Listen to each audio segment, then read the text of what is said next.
तो चलिए स्टार्ट करते हैं आज के हमारे पहले क्वेश्चन से। पहला क्वेश्चन हमारा दिया है डीआई से, जो कि दिया है यदि एक फल विक्रेता एक महीने में बेचे गए कुल फल 50,000 केजी थे तो अनार और बेरी की मात्रा का लगभग अंतर ज्ञात कीजिए। तो यहाँ पे जो पोमोग्रेनेट्स है वो 31.07% है और जो बेरी है वो ब्लू कलर से 8.11% है। ठीक है, तो 100% बराबर कितना दिया हुआ है? 50,000 केजी। तो 1% बराबर कितना हो जाएगा? ये हो जाएगा आपका 500 केजी। तो हमको डिफरेंस निकालना है 31.07 माइनस 8.11, तो ये कितना आ जाएगा? ये आएगा आपका 22.96%। तो इसकी वैल्यू कितना होगी? 22.96 इंटू 500। तो ये डेसिमल चला जाएगा 00 से, तो ये होगा 5×30। ठीक है, तो 0, ये 8, ये 4 और ये 11, यानी 11,480 केजी इनका अंतर होगा। ऑप्शन नंबर 3 हमारा करेक्ट आंसर होगा। आते हैं अगले क्वेश्चन पे। दिया है cos A upon 1 minus sine A plus cos A upon 1 minus sine A equals to 4। तो ए का मान क्या क्या होगा? तो यहाँ पे हम अगर इसको सॉल्व करें तो नीचे आएगा 1 माइनस साइन स्क्वायर ए और ऊपर क्या जाएगा? ये कॉस ए और plus cos into sine A और ये plus cos A minus cos A into sine A equals to 4। तो ये प्लस वाला माइनस वाले से कैंसिल हो जाएगा, ऊपर आ जाएगा 2 कॉस ए अपॉन ये 1 माइनस साइन स्क्वायर ए, क्या लिख सकते हैं हम? इसको हम लिख सकते हैं cos square A equals to 4। तो ये स्क्वायर से ये कॉस ए कट जाएगा और 2 से ये 2 बार में, यानी कि कॉस ए बराबर कितना आया? 1/2। और ये 1/2 कब आता है? जब थीटा की वैल्यू होती है 30 डिग्री पे, यानी कि थीटा का वैल्यू कितना आया? अरे सॉरी, 30 डिग्री तो साइन पे होता है ना, तो ये कॉस ए जो है 1/2 ये आता है 60 डिग्री पे, यानी ऑप्शन नंबर क्या होगा? 1 हमारा करेक्ट आंसर होगा। आते हैं अगले क्वेश्चन पे, क्वेश्चन नंबर 3 पे। एक सेकेंड, तो यहाँ पे सिंप्लीफिकेशन क्वेश्चन दिया हुआ है। ये दिया है x², ये दिया है y² और ये दिया है xy। ये कितना दिया है? ये दिया है x³ और ये y³। तो यहाँ पे हम x² plus y² minus xy रख रहे हैं और ये कितना आएगा? x³ plus y³। तो ये हो जाएगा हमारा x² y² माइनस xy और ये x प्लस y, इसको हम ओपन कर रहे हैं तो कितना आएगा? ये x² plus y² minus xy। तो ये इससे कैंसिल आउट हो जाएगा, तो ये कितना आ जाएगा? और x क्या था हमारा? 432 और y कितना था? 247। तो जोड़ेंगे तो कितना आ जाएगा? ये आ जाएगा आपका 679। ऑप्शन नंबर 1 होगा हमारा correct answer.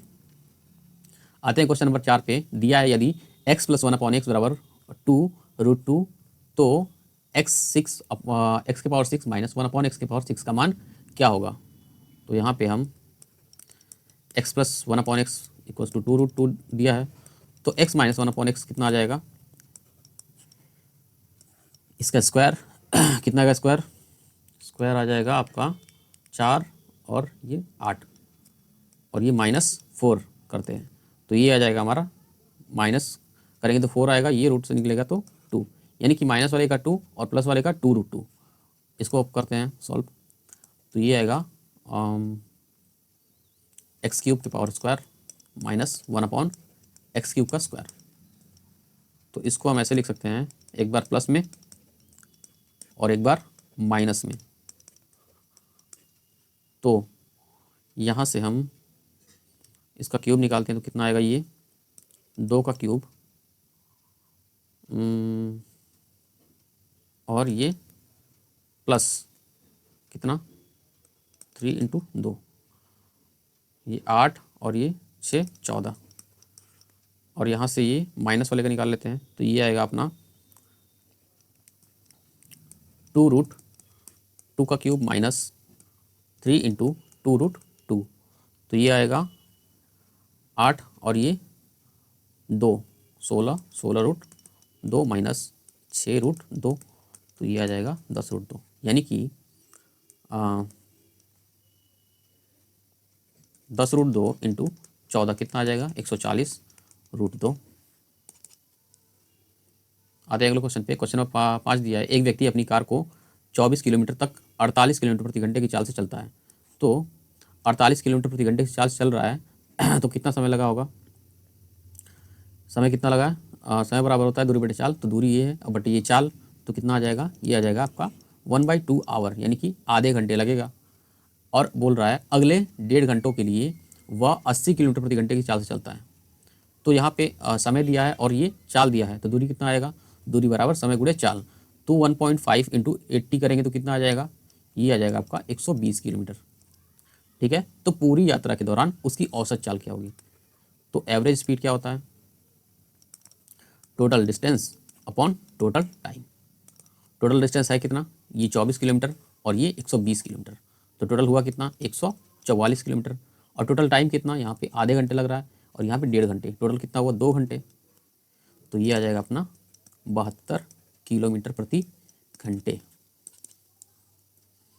Sine x minus cos x upon sine x plus cos x बराबर 2/5। CND लगाते हैं यहाँ पे हम, तो ये आएगा अपना S माइनस सी, साइन माइनस कॉस प्लस का साइन प्लस कॉस, ये साइन माइनस कॉस, एक बार माइनस करेंगे फिर से, तो यहाँ पे आएगा साइन माइनस कॉस, और यहाँ पे ऊपर जोड़ेंगे 2 और 5 7, और डिफरेंस कितना आएगा? ये 3 आएगा माइनस का। तो यहाँ से कॉस कटेगा, यहाँ से साइन कटेगा, तो यहाँ पे 2 साइन और यहाँ से -2 कॉस, 7 - 3, तो क्या आया? tan थीटा बराबर 7/3। और हमसे पूछा है इसकी वैल्यू, तो यहाँ पे 1 प्लस ये tan थीटा इतना 7/3 है, तो cot थीटा क्या होगा? उल्टा होगा, 3/7, यानी 3 का स्क्वायर 9 और बटे 7 का स्क्वायर 49, और ये 1 - 9/49 आ जाएगा। तो यहाँ पे अगर हम मल्टीप्लाई करते हैं तो कितना आएगा? कितना? 49 और +9 कितना हो जाएगा? 58। ठीक है, और ये नीचे 49 और यहाँ से कितना आएगा? ये आएगा आपका 40, तो 29 और ये बटे 20, इसको आप डिवाइड करेंगे 1.45 आएगा। आते हैं अगले क्वेश्चन पे। दिया है 1170 मीटर की दौड़ में रमन 65 सेकंड में अंतिम बिंदु पर पहुंचता है और मोहन 90 सेकंड में अंतिम बिंदु पर पहुंचता है। रमन और मोहन के बीच में कितनी दूरी से रमन मोहन को कितनी दूरी से हराता है? ठीक है, ये अपना रमन और ये मोहन। समय दिया है कितना? 65 सेकंड और ये 90 सेकंड, तो ये 13 बार में और ये 18 बार में। तो डिस्टेंस जो है वो कितना आएगा? 18:13, और 18 की वैल्यू कितनी है? 1170 मीटर। ये कटेगा आपका 18 से कितनी बार में? 18 से ये 90 बार में। तो डिफरेंस कितना है? ये डिफरेंस है आपका 5 का। 1 सेकंड, तो यहाँ पे 90 नहीं होगा, 1 सेकंड, हाँ, तो यहाँ पे क्या आएगा? 18 से 6 बार में और 18 से ये 5 बार में, यानी कि 65 बार में कटेगा ये। और डिफरेंस कितने है? 5 का इंटू 65 कितना आएगा? 5 × 5 = 25, हासिल 2, 5 × 1 = 30, 30 × 2 = 32, यानी 325 मीटर से ये क्या करेगा? इसको हरा देगा। 8 नंबर क्वेश्चन पे आते हैं। 7 सेंटीमीटर व्यास वाले एक वृत्त के त्रिज्या खंड की चाप की लंबाई ज्ञात कीजिए जिसका केंद्रीय कोण 108 डिग्री है। कितना है? 108 डिग्री। तो 360 डिग्री पे कंप्लीट बनेगा ये सरकमफ्रेंस, तो ये आता है आपका 2πr। अच्छा, r कितना होगा? व्यास तो 7 सेंटीमीटर है, तो r होगा इसका /2, यानी कि 7/2। 2 से 2 कट गया, यहाँ से 7 से 7, यानी कि हमको ये पता चल गया कि कंप्लीट जो है वो कितना है? 22 सेंटीमीटर। तो हमको 108 डिग्री का निकालना है, तो 108 डिग्री बराबर कितना होगा? ये होगा 22/360 इंटू 108। 36 से ये कितनी बार में? 3 बार में। 36 से ये 10 बार में, और ये इंटू करेंगे तो ये 66, और नीचे 10 है तो पॉइंट 1 अंक पे, यानी कि 6.6 सेंटीमीटर। 9 नंबर क्वेश्चन दिया है। किसी वृत्त की 2 जीवाएं AB और CD वृत्त के बाहर किसी बिंदु P पर मिलती हैं। तो ये है अपना वृत्त, और ये AB और ये CD, ये है AB, ये है CD, और जहाँ पर मिल रही हैं जहाँ पर मिल रही है ये है पॉइंट P। तो हमको क्या बोला है, AP जो है 200 mm है कंप्लीट ये वाला, और इसमें दिया है AB 120 है, तो ये 120 mm है, तो ये कितना हो गया 80 mm, क्योंकि कंप्लीट हमारे पास क्या है 200 mm है। CP दिया है 160 mm, CP यानी कि कंप्लीट 160 mm है। तो हमसे पूछा है CD की लंबाई, यानी इसकी लंबाई ना, x है इसको मान लो, तो ये हो जाएगा 160 माइनस x। तो इसमें क्या होता है, इसका जो फॉर्मूला होता है ये होता है PA into PB equals to PC into PD। PA कितना है 200 है, PB कितना है 80, PC कितना है 160 और PD कितना है 160 माइनस x। तो 80 से ये 2 बार में, 2 से ये 100 बार में, तो ये 160 माइनस x, यानी x की वैल्यू कितनी आ गई 60 mm, और x किसकी वैल्यू है, ये है अपना CD की वैल्यू। ठीक है, यही हमसे क्वेश्चन पूछा था। आधे क्वेश्चन नंबर 10 पे, एक डीलर ने 9,000 रुपये में एक वॉशिंग मशीन खरीदी, वह इसके अंकित मूल्य पर 10% की छूट देता है और फिर 10% का लाभ अर्जित करता है, यानी कि 9,000 रुपये का खरीदता है जिस पर इसे 10% का लाभ होता है। तो 10% का फ्रैक्शनल वैल्यू होता है 1/10 और लाभ हो रहा है तो ये 11/10 हो जाता है। तो 11/10, तो हमसे MP यानी मार्केट प्राइस यानी अंकित मूल्य पूछा है, तो MP पर क्या होता है, ये 10% का छूट देता है ना, तो 10% छूट का मतलब 1/10, ये हो जाता है 9/10, तो इंटू 9/10 कर देंगे, 10 से 10 कट जाएगा और 9 से ये 9,000 कट जाएगा 1,000, तो 1,000 इंटू 11 कितना हो जाएगा, ये हो जाएगा आपका 11,000 रुपये, यानी कि ऑप्शन नंबर 1। आते क्वेश्चन नंबर 11 पे, यहाँ पे सिंप्लीफिकेशन का क्वेश्चन है, इसको सिंप्लीफाई करते हैं। 2 और 3 का एलसीएम 6 आएगा, और यहाँ पे ये यहाँ से ये हमारा आ जाएगा 2 से 3 बार 3 9 A plus 3B minus 2A plus 6B, और ये आएगा आपका 12B, तो 9 ये 7A, और ये आ जाएगा आपका 21B अपॉन 6, तो ये 7 common A plus 3B upon 6, यानी कि ऑप्शन नंबर 3 हमारा करेक्ट आंसर होगा। मोहित एक काम को 2/3 भाग 24 दिनों में कर सकता है। अगर 2/3 काम जो है वो 24 दिनों में करता है तो कंप्लीट कार्य कितने दिनों में करेगा, 24 × 3/2, और उसी का 1/9 भाग है, 1/9 भाग, तो यहाँ पे भाग 9 कर देंगे, तो यहाँ पर भी 1/9 भाग हो जाएगा। तो 3 से ये 3 बार में, 3 से ये 8 बार में, तो ये 2 से कितनी बार में 4 बार में, यानी कि 4 दिन में ये 1/9 भाग को कर पाएगा। 13 नंबर क्वेश्चन दिया है, N+18 व्यक्ति जिसमें से प्रत्येक हर दिन 7.5 घंटे कार्य कर रहे हैं, 20 दिन में 48% कार्य को पूरा कर सकते हैं। N+12 व्यक्ति से इस कार्य को 30 दिन में पूरा कर सकते हैं। यदि उनमें से प्रत्येक हर दिन 6.5 घंटे कार्य करता है तो N का मान ज्ञात कीजिए। तो N+18 और ये 7.5 घंटे को हम लिख सकते हैं 15/2, ये करते हैं 20 दिनों में 48% कार्य को, तो यहाँ पे लिख लो 48%। और N+12 व्यक्ति करते हैं 30 दिनों में, और हर दिन कितने घंटे, 6.8 घंटे, या इसको हम लिख लेते हैं 13/2।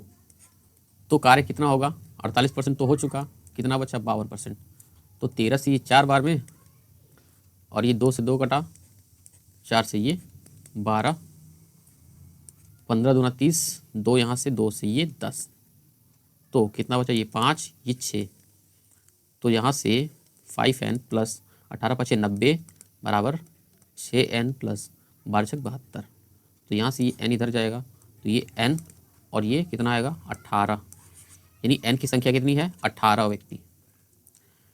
भाग एक प्रश्न हल करते समय सुहास ने गलती से भाज्य के रूप में एक संख्या ले ली जो मूल भाज्य से 10% कम है। उसने गलती से भाजक के रूप में एक संख्या ली जो मूल भाजक से 20% कम है। यदि भाजक के मूल प्रश्न का सही भागफल 24 था तो और शेषफल 0 था, तो यह मानते हुए कि उसकी गणना में कोई त्रुटि नहीं है, सुहास ने कितना भागफल प्राप्त किया।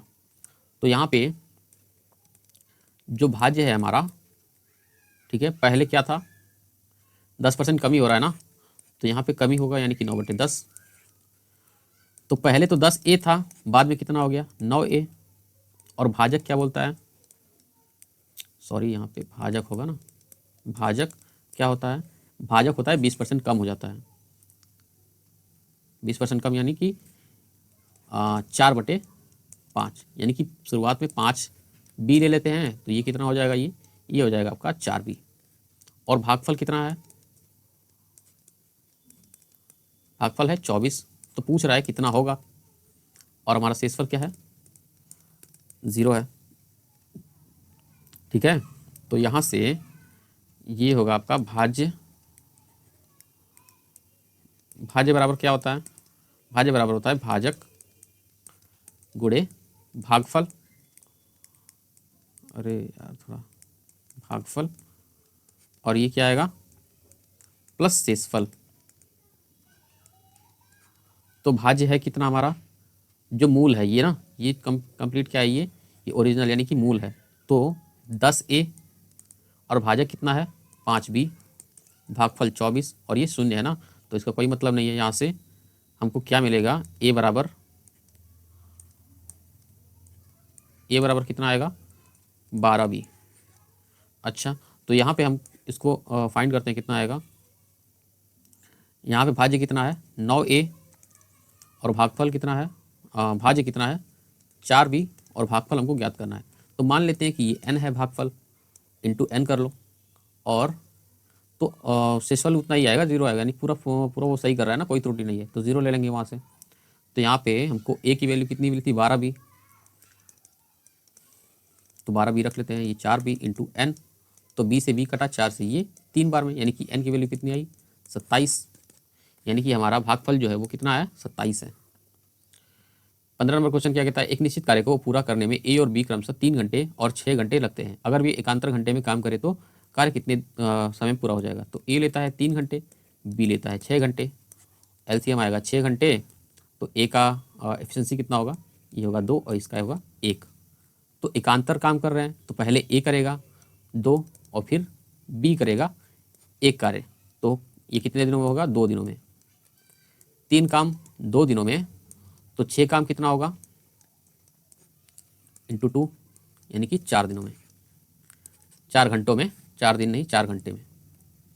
एक किराना व्यापारी का दावा है कि 48 रुपये पर केजी, ठीक है, रुपये पर केजी पर चीनी बेच रहा है, जिसकी कीमत वो 50 रुपये पर केजी है, लेकिन 1000 ग्राम के बजाय वो 900 ग्राम दे रहा है। तो यहाँ से बोल रहा है कि ये 50 का चीज़ 48 में बेच रहा है, और यहाँ से ये 900 पे ये 1000 बेच रहा है, ठीक है। तो यहाँ से ये 100 से 100 कटा, ये 10 ये 5 बार में, 3 से ये 16 3 48, यानी कि 15, और ये कितना आ जाएगा 16।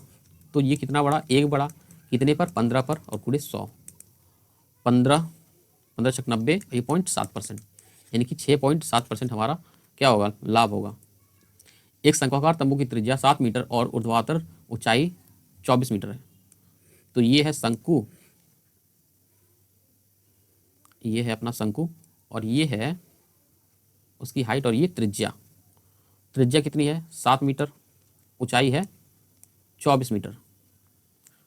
तो यहाँ पे ट्रिपलेट बन रहा है ना, तो ये अपना स्लांट हाइट जो होगा वो 25 मीटर होगा, ठीक है। वैसे आवश्यकता नहीं पड़ेगी यहाँ पे। तो बोला है इसमें चावल के कितने बोरे खाली किए जा सकते हैं यदि प्रत्येक बोरे में चावल द्वारा घेरा गया स्थान 2 मीटर पर क्यूब है।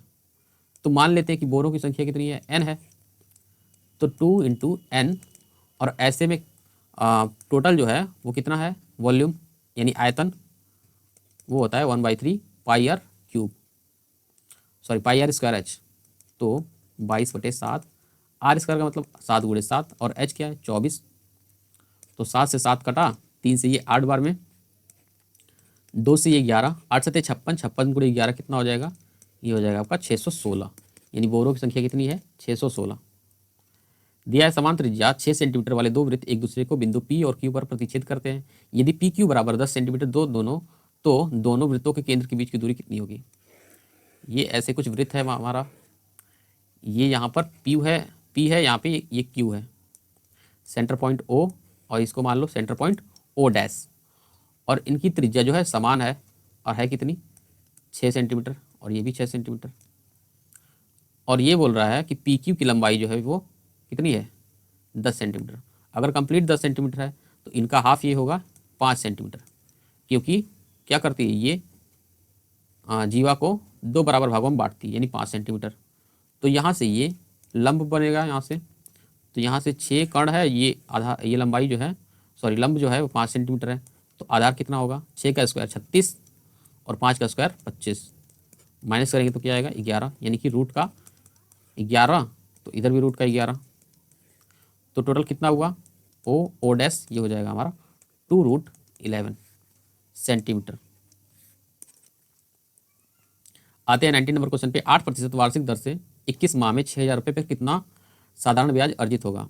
तो 8% वार्षिक दर से है ना, यानी 12 माह के लिए कितना है 8%, तो 21 माह के लिए कितना होगा 8/12 गुणे 21, तो 12, 4 से 2 बार में, 4 से 3 बार में, 3 से ये 7 बार में, यानी 21% टोटल कितना होगा ये रेट होगा, यानी 6,000 पर 21%, 6,000 का 21% कितना होगा, तो वही हमारा क्या होगा ब्याज होगा। तो ये कितना हो गया 21, एक सेकेंड, अच्छा यहाँ 14 होगा ना, वही कह रहा है कि मतलब गलती कहाँ पे हो रहा है, ये होगा 14% ना, तो इसको आप कर लो 14, तो 100 कटा ये 14 छक 84 हो जाएगा, यानी 840 रुपये क्या आएगा ये हमारा साधारण ब्याज आएगा। 20 नंबर क्वेश्चन दिया है। आर पहले दिन चाल वी से टी समय में एक्स दूरी तय करता है। तो समय बराबर क्या होता है, समय बराबर होता है दूरी बटे चाल, दूरी है एक्स और चाल है वी, इतनी बात हुई। फिर अगले दिन वह 0.75 समय और टी समय में 2.5x दूरी तय करता है। तो यहाँ पर समय जो है वो 0.75 ना लिख के हम लिख दें 75/100 into T equals to 25/10 X, और चाल हमको ज्ञात करना है। तो मान लेते हैं कि चाल वो है हमारा n ले लेते हैं चाल, तो यहाँ से हम n को ऊपर भेजते हैं और ये 25x/10, नीचे आपका 75, ऊपर 100, 25 से 3 बार में, 10 से ये 100 10 बार में, यानी कितना आया x/3। और हमको x की वैल्यू अच्छा t भी है ना यहाँ पे 75t, तो t भी ले लो यहाँ से, और t की वैल्यू हमने क्या निकाला था x/v, तो यहाँ पे ये हो जाएगा v/, ये 10 भी था, ये हो जाएगा आपका v/x, तो x से x कैंसिल हो जाएगा, तो कितना आएगा 10v/3। ऑप्शन नंबर 3 हमारा करेक्ट आंसर होगा। दिया है निम्नांकित आरेख एक कोचिंग संस्था द्वारा आयोजित 3 परीक्षाओं में विद्यार्थियों के अंकों के निरूपित करता है, जिसका औसत अंक सबसे अधिक है। तो औसत हमको निकालने की जरूरत नहीं पड़ेगी, क्यों, क्योंकि सभी में क्या है 3-3 टेस्ट दिए हुए हैं, तो सभी में अगर हम क्या करें कि उनका योग निकाल लें, तो जिसका योग ज़्यादा होगा उसका एवरेज भी ज़्यादा होगा। और निकालना कितना है, टोटल तो 5 दिए हुए हैं, ऑप्शंस में हम देखेंगे 4 दिए हैं ना, तो 4 का क्या करेंगे हम योग निकाल लेंगे। सबसे पहले डी की बात, डी कितना है 4 और 9 9 18 8 कितना 26, यानी 264 आया इसका।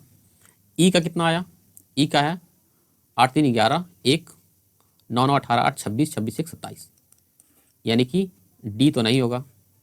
सी के चेक करते हैं हम, सी का कितना है 9 9 18 1 19 के 9, एक बचा 7 7 14, 14 9 23 1 24, यानी 249, ये भी नहीं होगा। अब आते हैं बी पर, बी पर कितना है 6 3 9 9 1 10 के 0 हासिल 1, 9 7 16 1 17, और एक बचेगा ना, यानी 270, तो ये भी नहीं होगा। यानी कि हमारा सबसे ज़्यादा किसमें मिल रहा है, ई में एवरेज बन रहा है, यानी कि ऑप्शन नंबर 2 हमारा करेक्ट आंसर होगा। निम्नलिखित में से कौन सी संख्या 36 से विभाज्य है। 36 को हम क्या लिख सकते हैं 9 गुणे 4, और 4 का डिविजिबिलिटी रूल ये कहता है कि लास्ट की 2 संख्याएं लास्ट के 2 अंक क्या होंगे 4 से डिविजिबल होंगे। तो इसमें 40 क्या है डिविजिबल है, 12 यानी कि 1 2 ये लास्ट में दिया हुआ है तो ये भी डिविजिबल है, 72 ये भी डिविजिबल है, लेकिन 42 नहीं होगा, यानी कि ऑप्शन नंबर 4 तो हमारा एलिमिनेट हो गया। फिर हम आते हैं 9 के डिविजिबिलिटी रूल पे। 9 का डिविजिबिलिटी रूल ये कहता है कि सभी डिजिट का सम क्या होता है 9 से डिवाइड होना चाहिए। तो यहाँ से चेक करेंगे 9 का डिविजिबिलिटी रूल, तो यहाँ से ये कितना आ रहा है, 9 से 9 कट गया यहाँ से, 7 2 9, 6 2 8, यानी कि ये भी नहीं होगा।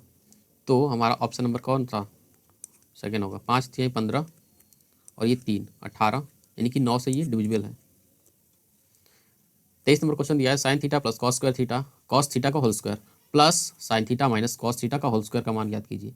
तो यहाँ से हम इसको ए प्लस बी के होल स्क्वायर में तोड़ेंगे तो ये आएगा sine square plus cos square theta, यानी कि 1 plus 2 sine theta into cos theta, और यहाँ से कितना आएगा sine square theta plus cos square theta 1 और माइनस का 2 sine theta into cos theta, तो प्लस का माइनस से कैंसिल और 1 1 ये 2 आ गया। आते हैं 24 नंबर क्वेश्चन पे। ए दिया है ए कॉमा बी प्लस 18 की अनुक्रमानुपाती है। तो ए जो है वो बी प्लस 18 के क्या है, और यहाँ पे बोल रहा है बी 36 होने पर 108 होगा ए। तो ए 108 है और ये सॉरी यहाँ पे ऐसे लेंगे बी प्लस 18 और यहाँ पे बी क्या है, ये है आपका 36। तो के का मान कितना आ जाएगा यहाँ से 108 बटे 36 18 कितना होगा 54, यानी के का मान 2 आ गया यहाँ से। तो ए बराबर के बी प्लस 18, ए का मान ज्ञात कीजिए जबकि बी क्या हो 68 हो। तो ए का मान ज्ञात करना है, बी के का मान 2 है और बी 68 प्लस ये 18 कितना हो जाएगा, ये हो जाएगा आपका 86, यानी 86 गुणे 2 172। ऑप्शन नंबर 3 हमारा करेक्ट आंसर होगा। आते हैं 25 नंबर क्वेश्चन पे। एक 11 अंकीय संख्या इतना 18 से विभाज्य है। 18 का मतलब 9 गुणे 2, यानी 2 का मतलब क्या हुआ कि ये अंतिम संख्या 0 2 4 6 या 8 हो सकती है। तो हमको 9 का डिविजिबिलिटी चेक करना पड़ेगा। 7 2 9, 6 3 9, 7 2 9 और 6 3 9। तो हमारे पास बचा कितना 8 और 8 16, यानी कि यहाँ से आपका कितना आएगा 7 आएगा। और 7 से हम किस संख्या को रखेंगे कि 9 से ये डिविजिबल हो जाए, तो ये हमारा कौन सा होगा, ये होगा 72। यानी कि हमको डिविजिबिलिटी क्या लेना, यूनिट डिजिट क्या लेना पड़ेगा 2 लेना पड़ेगा।